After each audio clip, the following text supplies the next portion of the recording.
Hi guys, कैसे हैं आप सब। स्वागत है आपका हमारे यूट्यूब चैनल पर। मैं अमित कुमार हमेशा की तरह आज भी आपके लिए एक और वीडियो लेकर के आया हूं। तो आज मैं आपको बताने वाला हूं क्या, राउल्ट्स लॉ। आज हम लोग जानेंगे किसके बारे में, राउल्ट्स लॉ के बारे में, जिसको हम लोग राउल्ट का नियम कहते हैं। This is very important topic for class 12। ये आपका क्लास 12 के लिए बहुत ही महत्वपूर्ण टॉपिक है। ओके बच्चों, और यह इतना ही नहीं, इतना भी है कि हर वर्ष हर साल इससे एक न एक क्वेश्चन से पूछता है। राउल्ट्स लॉ रिलेटेड किससे, राउल्ट के नियम से रिलेटेड आपको हर वर्ष एक क्वेश्चन पूछता है। तो आपसे मेरा रिक्वेस्ट होगा बच्चों कि आप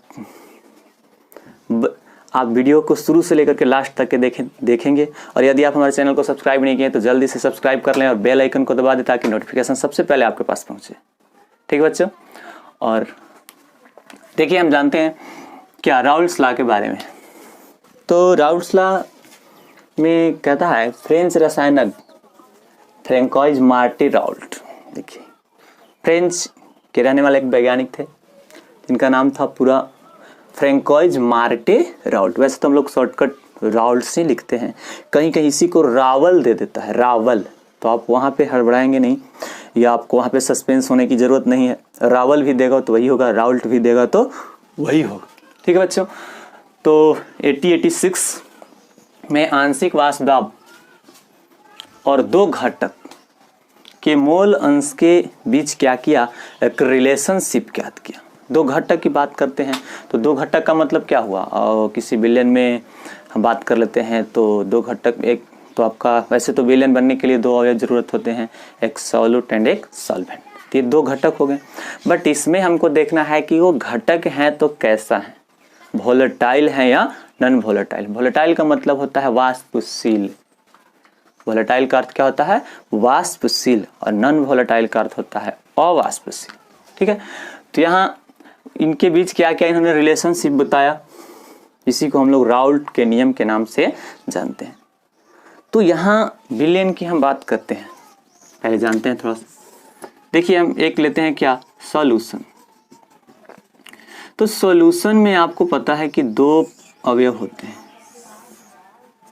यानी इसको क्या रहा है, इसका अध्ययन दो टर्म्स में किया जाता है। एक होते क्या है इसके लिए, सॉल्यूट, और एक होते हैं क्या इसके लिए, सॉल्वेंट। ठीक है, तो सॉल्यूट और सॉल्वेंट। अब आप यहाँ ध्यान में रखेंगे कि जब हम राउल्ट लॉ का उपयोग कर रहे हैं, राउल्ट के नियम का पढ़ रहे हैं, तो उस कंडीशन में देखिए सॉल्यूट को हम लोग बी मान लेते हैं और सॉल्वेंट को हम लोग ए मान लेते हैं। ठीक है, अब जहाँ कहीं भी बी आएगा तो आपको सीधे अपने माइंड का अट्रैक्शन लाना है किसके ऊपर, सॉल्यूट के ऊपर, और जहाँ कहीं भी ए आएगा तो आपको अपने माइंड का अट्रैक्शन लाना है कहाँ पे, ए पर। ठीक है बच्चों, तो हम यहाँ जानेंगे। अब देखिए इसमें दो टर्म्स कहाँ पे हम अप्लाई करते हैं, तो एक तो सॉल्यूट और यहाँ आपका सॉल्वेंट है। कंडीशन हमारे पास ऐसा हो सकता है कि वोलेटाइल, और ये भी हमारा क्या हो सकता है, वोलेटाइल। ठीक है, वोलेटाइल का मतलब वोलेटाइल लिक्विड यहाँ बात करते हैं। ठीक है, तो और यहाँ भी तो वोलेटाइल जब होगा, तो यहाँ वोलेटाइल होगा आपका, यहाँ वोलेटाइल होगा, दोनों कंडीशन में। वोलेटाइल का मतलब कि आपका सॉल्यूट भी वाष्पशील होगा और सॉल्वेंट भी वाष्पशील होगा, यानी कहने का अर्थ हुआ कि सॉल्यूट का भी वाष्प बनेगा, ठीक है, और सॉल्वेंट का भी वाष्प बनेगा। एक तो आपका कंडीशन यहाँ पे अप्लाई हो सकता है, और सेकेंड आपके लिए कंडीशन कहाँ आएगा कि सॉल्यूट आपका होगा वोलेटाइल, सॉल्यूट आपका क्या हो सकता है, वोलेटाइल हो सकता है, और सॉल्वेंट आपका नॉन वोलेटाइल हो सकता है, या इसको विपरीत करके हम लिख सकते हैं। ठीक है बच्चों, देखिए बच्चों, तो यहाँ आपका क्या हो सकता है, यहाँ आपका एक तो वोलेटाइल हो गया, और अगला बार आपका क्या होगा कि सॉल्यूट इस बार हो जाता है आपका नॉन वोलेटाइल, नॉन वोलेटाइल। ठीक है, और ये आपका हो सकता है वोलेटाइल, यानी कहने का अर्थ हुआ कि विलेय का यहाँ पे वाष्प नहीं बनेगा, लेकिन विलायक का वाष्प बनेगा। अब थोड़ा सा यहाँ पे हम कंफ्यूजन दूर कर लेते हैं कि सॉल्यूट में आपकी बात कर रहे हैं सर, वोलेटाइल सॉल्यूट कौन होगा और नॉन वोलेटाइल कौन होगा। ठीक है। तो वोलेटाइल की हम बात करते हैं, देखिए वोलेटाइल का मतलब किसका वाष्प बनेगा, तो वाष्प बनेगा जैसे आपका हो गया क्या, वाटर, ठीक है, आपका हो गया इथेनॉल, आपका हो गया मीथेनॉल, आपका हो गया बेंजीन, आपका हो गया टॉलुइन, etc, ठीक है। ये आपके हो गए वोलेटाइल सॉल्यूट। और नॉन वोलेटाइल की हम बात करते हैं,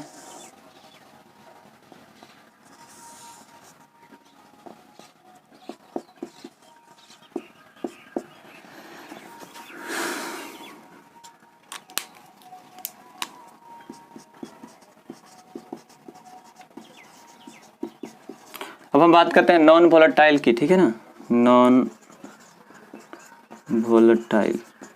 तो नॉन वोलेटाइल में देखिए कौन कौन होगा आपका, इसमें हो सकता है आपका ग्लूकोज, सुक्रोज, और हो सकता है आपका यूरिया, etc, ठीक है। यानी कहने का अर्थ हुआ कि इन सब का वाष्प बनेगा। जैसे आप जल को लीजिए तो जल का वाष्प बनता है, इथेनॉल का लीजिए इथेनॉल का वाष्प बनता है, लेकिन यहाँ पे आप ग्लूकोज, सुक्रोज या यूरिया लेंगे तो इन सब का वाष्प नहीं बनता। अब ऐसा नहीं है, ये भी विलय का काम करेगा, ये भी विलय का काम करेगा, लेकिन कुछ विलय वाष्पशील हुआ करते हैं और कुछ विलय अवाष्पशील हुआ करते हैं, ठीक है। तो यहाँ पे दोनों टर्म्स से राउल्ट्स ने नियम दिया, एक तो आपका दिया वोलेटाइल सॉल्यूट के लिए और एक बार दिया नॉन वोलेटाइल। तो वोलेटाइल सॉल्यूट के लिए इन्होंने दिया, यानी वोलेटाइल लिक्विड की बात की, तो उस कंडीशन में वोलेटाइल लिक्विड के कंडीशन में क्या होता है कि सॉल्यूट और सॉल्वेंट दोनों क्या होते हैं, वोलेटाइल होते हैं। और नॉन वोलेटाइल लिक्विड के कंडीशन में क्या होता है कि आपका सॉल्यूट होता है नॉन वोलेटाइल और सॉल्वेंट होता है वोलेटाइल, यानी कि सॉल्वेंट का वाष्प बनेगा बट सॉल्यूट का वाष्प नहीं बनेगा, ठीक है।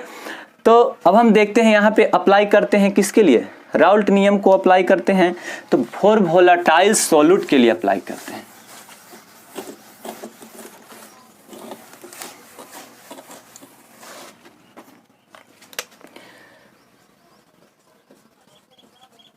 Raoult law for volatile solute. देखिए यहाँ कहता है आपका कि वाष्पशील विलय के लिए, वाष्पशील विलय के लिए राउल्ट का नियम। तो वाष्पशील विलय के लिए राउल्ट का नियम होता क्या है, यहाँ पे देखिए होता है आपका कि स्थिर ताप पर वाष्पशील द्रव के विलयन में प्रत्येक अवयव का आंशिक वाष्प दाब उसके मोल प्रभाज के समानुपाती हो जाता है। प्रत्येक अवयव की बात कर रहा है नहीं, तो अब यहाँ देखिए प्रत्येक अवयव के लिए अब किसी विलयन में हम आते हैं, तो किसी विलयन में कितने अवयव होते हैं, दो अवयव होते हैं, एक तो विलय होता है, दूसरा विलायक होता है।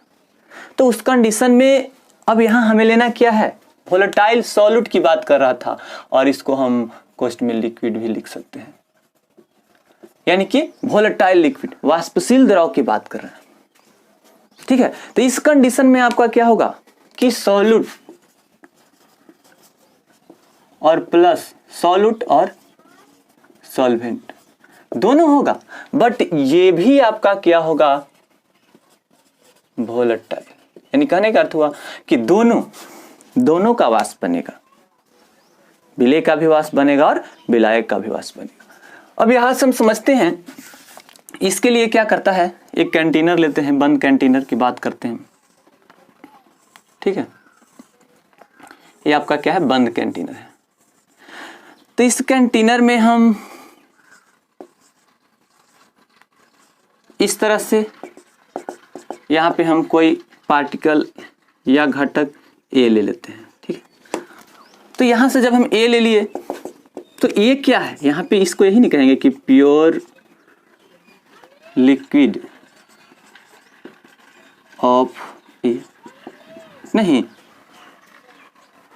यानी कि शुद्ध ए का द्रव है, शुद्ध ए का यहाँ प्योर है। अब यहाँ से देखिए जब इसको हम लोग हीट करते हैं तो क्या पता है, आपको पता है कि यहाँ आंशिक वाष्प दाब होता है, यहाँ पे क्या बनता है, दाब बनता है। तो दाब बनेगा यहाँ, तो क्या हो जाएगा कि P not A P not a इसको हम मान लेते हैं, तो पी नॉट ए को हम क्या कहते हैं कि vapour pressure of pure solvent, vapour pressure of pure a की बात कर रहे हैं। किसका? प्योर शुद्ध ए का वाष्प दाब है। तो इसी प्रकार से ए का जैसे वाष्प बना उस तरह से हम कोई बी भी ले सकते हैं कंटेनर, और उसको भी हम क्या कर सकते हैं, बंद कर सकते हैं। इसमें भी हमारा क्या है, इसमें हमारा इस बार कण क्या मिला हुआ है, बी है। ऐसा रे क्या है, बी है। तो यहाँ क्या है कि pure liquid of B, B pure है यहाँ। तो इससे क्या बनेगा, वाष्प बनेगा। तो वाष्प जो बनेगा ये क्या हो जाएगा आपका कि पी नॉट बी होगा ना। तो इसको हम क्या कहेंगे कि vapour pressure of pure B, यानी कि शुद्ध बी का क्या बना, वाष्प दाब बन रहा है यहाँ पे। तो जब यही तो बात आपकी कर रही है राउल्ट नियम कि स्थिर ताप पर वाष्पशील द्रवों के विलयन में। अब देखिए वाष्पशील द्रव, तो वाष्पशील द्रव कौन कौन होंगे, एक यहाँ पे सॉल्यूट हम सॉल्वेंट, तो दोनों तो द्रव है, और दोनों कैसा होना चाहिए, वाष्पशील, वोलेटाइल। क्या होना चाहिए, वोलेटाइल की बात कर रहा है। तो जब वोलेटाइल होगा तो उस कंडीशन में हम देखते हैं कि एक अवयव को हम ये मान लेते हैं, एक अवयव को भी, और ये दोनों अवयव किसमें प्रेजेंट हैं, सॉल्यूशन में। तो सॉल्यूशन में हमने अभी आपको बताया था, थोड़ा यानी 1-2 मिनट पहले आपको बताया था कि प्योर सॉल्वेंट को हम, यानी कि हम लोग सॉल्वेंट को अब यहाँ पे ए मानते हैं और सॉल्यूट को क्या मानते हैं, बी मानते हैं। तो इस कंडीशन में देखिए कह रहा है राउल्टला कि किस स्थिर ताप पर वाष्पशील द्रवों के विलयन में, स्थिर ताप पर वाष्पशील द्रवों के विलयन में प्रत्येक अवयव का आंशिक वाष्प दाब उसके मोल प्रभाज के क्या होता है, समानुपाती। तो स्थिर ताप पर वाष्पशील द्रवों के विलयन, तो अभी विलयन नहीं ना बना है, नहीं बना है। ये तो आपका ए का है और ये बी का है। अब विलयन कब बनेगा, जब इन दोनों को हम क्या करेंगे, मिला देंगे।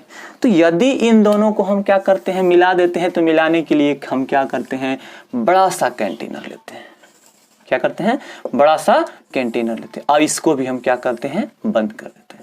अब आप देखेंगे कि जब हम इस कंटेनर को बंद कर दिए तो इस कंडीशन में देखिए आपका 2 घटक डाला गया।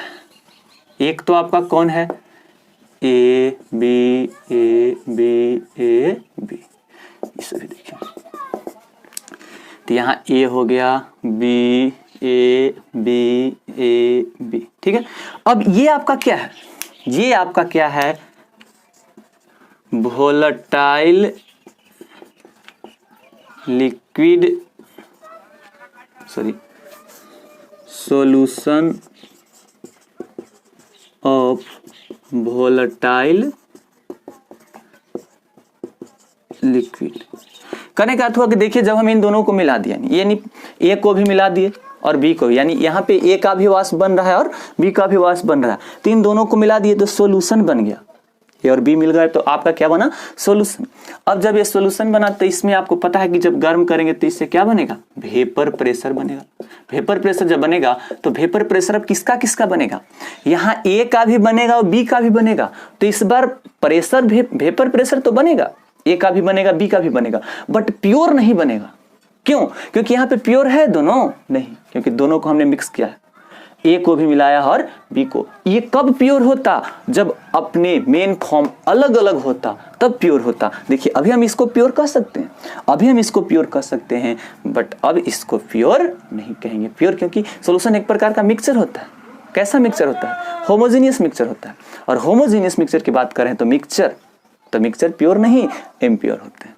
तो जब इम्प्योर हुआ अर्थात यहां से आपका किसका किसका वेपर प्रेशर बनेगा, यहां आपका बन जाएगा ए का भी और यहां आपका बन जाएगा बी का भी, ठीक है। अब इसी के बारे में राउल्ट ने अपने नियम का अध्ययन किया, इसी के बारे में बताया, ठीक है। तो देखते हैं हम राउल्ट ला है क्या। आप इसका फटाफट से स्क्रीनशॉट करें, तब तक मैं आपके लिए राउल्ट ला को लिख देता हूं, ठीक है बच्चों। देखिए बच्चों, अब हम जानते हैं वाष्पशील विलेय या वाष्पशील द्रव के लिए राउल्ट का नियम। ये कहता है आपका किसी स्थिर ताप पर या स्थिर ताप पर वाष्पशील द्रव के विलयन में प्रत्येक अवयव का आंशिक दाब उसके मोल अंश के या मोल प्रभाज के क्या होता है, समानुपाती होता है। तो किसी वाष्पशील द्रव के विलयन, यहाँ विलयन की बात कर रहा है। तो आपको पता है कि विलयन में 2 अवयव होते हैं, एक विलेय होता है, दूसरा विलायक होता है। तो हम यहाँ विलयन की बात करते हैं, अर्थात इसका अर्थ क्या निकलेगा, अर्थात हो गया आपका कि PA डायरेक्टली प्रोपोर्शनल 1 से, या हम लिख सकते हैं कि PB डायरेक्टली प्रोपोर्शनल 1 से। यहाँ कह रहा है आपका कि वाष्पशील द्रव के विलयन में, फिर से हम एक बार समझते हैं इसे। एक हम बड़ा सा कंटेनर लेते हैं, ठीक है, और इसमें 2 A B इस तरह से मिला दिए, A particle B particle A particle. ये आपका क्या है, एक प्रकार का सॉल्यूशन हो गया, ठीक है। और इसको हम गर्म करेंगे, तो गर्म करने के बाद क्या होगा कि वाष्पशील है, तो दोनों का वाष्प बनेगा। यहाँ आपका क्या बन करके जमा होगा, वाष्प बनेगा। तो यहाँ बनेगा आपका कि PA भी बनेगा और साथ में PB भी बनेगा। अब कह रहा है कि इसका जो मोल प्रभाज, यानी कि उसके मोल प्रभाज के क्या होता है, समानुपाती होता है। अर्थात इसके मोल प्रभाज के समानुपाती, अर्थात PA समानुपाती 1 से और PB समानुपाती 1 से। अब आपको हमने इसके पहले बताया था कि A को हम लोग यहाँ कहते हैं सोलवेंट, क्या कहते हैं, सोलवेंट, और B को कहते हैं सॉल्यूट, ठीक है। तो एक सॉल्वेंट हो जाता है और दूसरा क्या हो जाता है, सॉल्यूट हो जाता है। अब यहां से देखते हैं, तो हम इसको इस प्रकार लिख सकते हैं कि PA इक्वल टू KXA या PB इक्वल टू KX, ठीक है। अब इसका अर्थ हमें समझना है। ये अब यहां देखिए हम क्या करते हैं कि यदि ये हम लोग पढ़ चुके हैं कि XA plus XB is equal to 1, तो यहां से हम क्या करते हैं कि XA का वैल्यू कितना रखते हैं, 1 रखते हैं, तो XB का वैल्यू कितना आ जाएगा, 0 आ जाएगा। तो इस कंडीशन में हम अप्लाई करेंगे, यानी कहने का अर्थ हुआ कि जब यानी XA का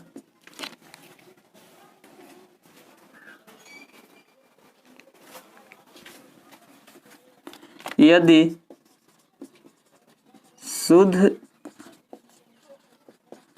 विलायक का mole fraction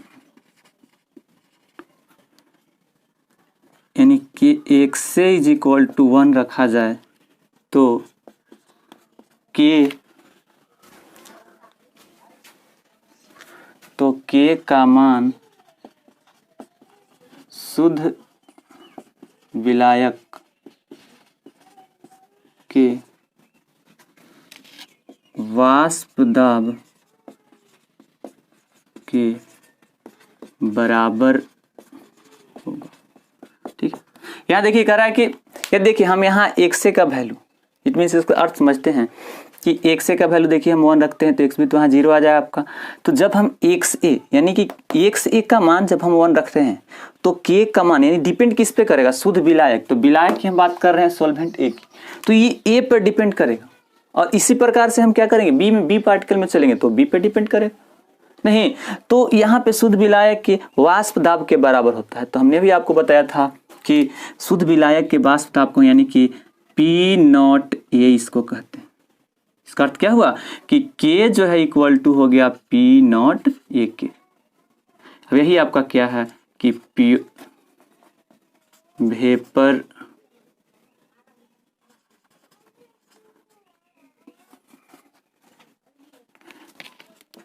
partial vapour pressure of pure यानी कि शुद्ध विलायक का यह क्या है, आंशिक वाष्प दाब है। अब यहां से देखिए, अब इसको हटा देते हैं, इसे अब हम इस प्रकार से भी लिख सकते हैं बच्चों, देखेंगे ध्यान से, तो PA is equal to P0A into X, ये लिख सकते हैं। तो इसी प्रकार से यदि हम शुद्ध विलेय के लिए लेंगे, यहाँ तो विलायक के लिए लिए हैं, तो वहां क्या हो जाएगा कि PB is equal to P0B into XB, ठीक है। तो अब हम चलते हैं अकॉर्डिंग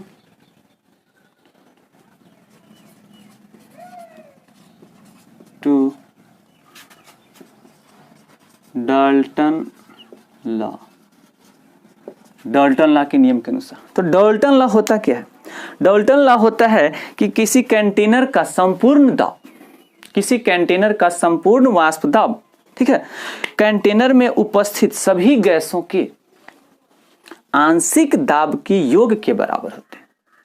तो बताइए किसी कंटेनर की हम बात करें तो हम लोग एक बंद कंटेनर लिए थे और बंद कंटेनर में हमने पढ़ा सॉल्यूशन में कि वहां देखा गया कि एक आपका कंटेनर में अवयव ए था और एक बी था, तो उसका वाष्प दाब पीए था और बी का पीबी था। तो यहां से हम पी टोटल निकाल सकते हैं, पी टोटल। तो पी टोटल के लिए क्या होगा कि पीए प्लस, ठीक है। अब ए का वैल्यू आपको पता है, तो यानी इसको हम शॉर्ट में पी टी लिख सकते हैं। तो पी ए यानी कि P not a into x a और plus P not be into x b, ठीक है। अब यहाँ आप लोग पढ़ चुके हैं कि एक्स ए प्लस एक्स बी बराबर 1। तो यदि हम एक्स ए का वैल्यू यहाँ से क्या करते हैं, यदि हम यहाँ से क्या कर देते हैं कि रख देते हैं कि एक्स ए, सॉरी यहाँ लिखते हैं कि X A is equal to 1 minus x B, apply करते हैं तब क्या होगा, तब हम लिख सकते हैं इसको इस प्रकार से कि p t is equal to क्या हो जाएगा कि P not a into 1 minus x b और plus P not be into x b, ठीक है। यहाँ से सोल्व करेंगे तो आपका क्या हो जाएगा कि पी नॉट ए माइनस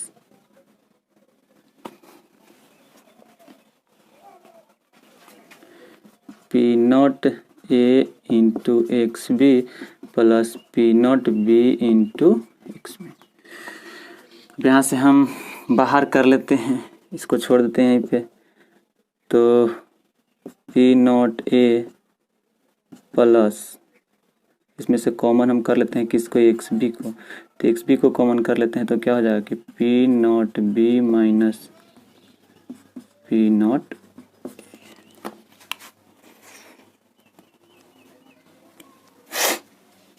ठीक है। अब इसी प्रकार से आप बी टर्म को सोल्व कर लेंगे, ठीक है बच्चों। तो यही था आपका क्या, राउट्स लॉ। फिर से आप एक बार समझ लेंगे। तो कहता है कि स्थिर ताप पर वाष्पशील द्रव के विलयन में प्रत्येक अवयव का आंशिक वाष्प दाब उसके मोल अंश के समानुपाती हो जाता है। तो हमने यहाँ पे स्थिर ताप पर, तो किसी विलयन की बात करें तो विलयन में दो अवयव होते हैं एक के लिए, तो एक के लिए कि पी ए समानुपाती एक से। अब यहाँ पे कौन क्या है हम इन चीजों को लिख देते हैं, ठीक है। जिस प्रकार से हमने ए टर्म को सोल्व किया उस तरह से आप बी टर्म को सोल्व कर लेंगे, ठीक है। तो वहां से भी एक फॉर्मूला आपका निकलेगा। ये तो आपका ए टर्म के लिए पी टोटल हुआ पी टी, इसी तरह से आप बी टर्म को भी सोल्व कर लेंगे, ठीक है। तो यहाँ से पी ए की बात करते हैं। पी ए क्या है, ठीक है। तो पी ए है आपका vapour partial vapour pressure of a. A का मतलब यहाँ क्या हुआ, सोलवेंट, ठीक है। Partial vapour pressure of solvent. और यहाँ अब हम चलते हैं क्या पीबी। तो पीबी क्या हो जाएगा, ये भी हो जाएगा कि आपका partial vapour pressure of solute, ठीक है। अब एक्स ए क्या है, तो mole fraction of solvent. X B क्या है,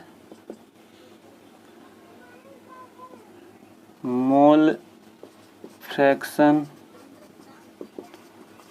ऑफ सॉल्यूट, ठीक है बच्चों। तो अब मैं आपको अगले वीडियो में इससे रिलेटेड कुछ न्यूमेरिकल्स करवाऊंगा, ठीक है। और इसके बाद हम लोग जानेंगे, यहाँ पे हमने जाना क्या कि वाष्पशील विलय के लिए राउल्ट का नियम या वाष्पशील द्रव के लिए राउल्ट का नियम।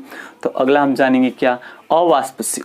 यहाँ तो आपने देखा कि वाष्पशील में यह किस तरह से काम करता है। अब हम अवाष्पशील के बारे में जानेंगे, ठीक है।